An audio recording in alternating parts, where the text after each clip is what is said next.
ملک ذلیل یعنی گمراہ بادشاہ سے مراد عرب کا سب سے بڑا شاعر امراء القیس ہے۔ اچھا، اب آگے پڑھتے ہیں۔ لکھا ہے کہ اس گفتار امام سے ایک بات تو واضح ہو گئی کہ امیر المومنین علیہ السلام فقط میدان خطابت میں یکتا صرف خطیب ممبر سلونی ہی نہیں بلکہ اشعار شناس اور شاعروں کی پہچان میں بے مثال حیثیت رکھتے تھے۔ اور اس گفتار حکمت میں بے شک ذکر شاعروں کا ہے۔ امراء القیس کو مولا نے چنا بھی، لیکن ہم مانوی لحاظ سے دیکھیں تو اس گفتار حکمت میں امام علیہ السلام نے مختصر الفاظ میں واضح کر دیا ہے کہ ہر ایک مختلف اوصاف کا مالک ہے، برتر وہی ہے جو اپنے معیار کی حفاظت کر سکے۔ آیت اللہ شہید استاد مطہری اپنی کتاب شاہکار ہا میں لکھتے ہیں کہ امام پہلے ہی جملے میں شاعری کی اصناف کی جانب اشارہ کر رہے ہیں، اور شہید مطہری فارسی شاعری کی اقسام میں بیان کرتے ہیں، لیکن یہ صرف فارسی یا عربی زبان کی شاعری تک محدود نہیں ہے۔ شعری ذوق رکھنے والے جانتے ہیں کہ شاعری میں غزل عرفانی، غزل عادی، حماسہ، قصیدہ، مرثیہ اور بہت سی اصناف موجود ہیں۔ جیسے فارسی زبان میں رومی کا انداز اور ہے، سعدی اور خیام کا اور، اسی طرح اردو میں غالب کا انداز اور ہے، اقبال اور فیض کا انداز اور ہے۔ ہر ایک کا موضوع جدا، اصناف جدا، تو ان میں تقابل کیسے ممکن ہے؟ ان کا موازنہ درست نہیں ہے۔ سید رضی جعفر نے اس حکمت کی شرح میں لکھتے ہوئے بڑے خوبصورت انداز میں نہ صرف وضاحت کی بلکہ امراء القیس کا تعارف بھی کروا دیا۔ وہ کہتے ہیں کہ بے شک شعراء میں موازنہ اسی صورت میں ہو سکتا ہے کہ جب ان کی فکر ایک ہی میدان فکر میں جولانیاں دکھائے، لیکن اس کے باوجود امراء القیس کو حسن تخیل اور انچوتی تشبیہات اور نادر استعارات کے لحاظ سے طبقہ اولیٰ کے شعراء میں سب سے اونچی سطح پر سمجھا جاتا ہے، اگرچہ اس کے اکثر اشعار عام معیار اخلاق سے گرے ہوئے ہیں، مگر اس کے باوجود فنی عظمت سے انکار نہیں کیا جا سکتا، اور کیونکہ فنکار صرف فنی زاویہ نگاہ سے شعر کے حسن و قبیح دیکھتا ہے۔ بہرحال امراء القیس عرب کا نامور شاعر تھا۔ اس کا باپ حجر بن کندی سلاطین کندہ کا آخری فرد اور صاحب علم و سپاہ تھا، اور بنی تغلب کے مشہور شاعر اور سخنور کلیب کاف لام یہ بے اور محلحل میم ہے لام اس کے ماموں تھے۔ اس لیے فطری رجحان کے علاوہ ننیال کی طرف سے شعر سخن اس کا وہ ورثے دار تھا۔ سرزمین نجد نون جیم دال، میں ہجے اس لیے ساتھ کر دیتی ہوں تاکہ آپ لوگ، اگر میں صحیح ادائیگی نہیں کر رہی ہوں، آپ لوگ اسے بہتر جانتے ہیں تو آپ اس کو بہتر سمجھ لیں۔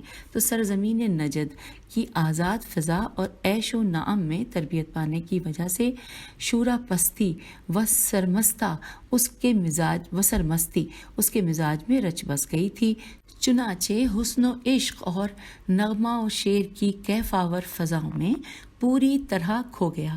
باپ نے باز رکھنا چاہا مگر کوئی نصیحت کارگر نہ ہوئی اور آخر مجبور ہو کر اسے الگ کر دیا۔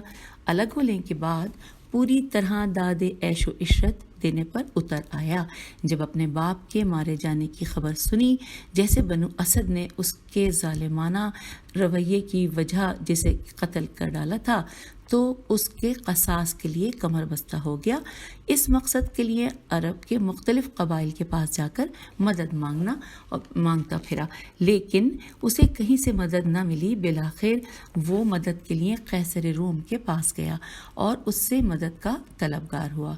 بیان کیا جاتا ہے کہ وہاں بھی اس نے ایک ناشائستہ حرکت کی کہ جس سے قیصر روم نے اسے ٹھکانے لگانے کے لیے ایک زہر آلود پیراہن دیا، جس کے پہنتے ہی زہر کا اثر اس کے جسم میں سرایت کر گیا، جس سے اس کا بدن زخمی ہو گیا اور گوشت اس کا گلنے لگا، اور پھر اس نے جان دے دی اور انقرہ جبل اسیب میں اس کو دفن کر دیا گیا۔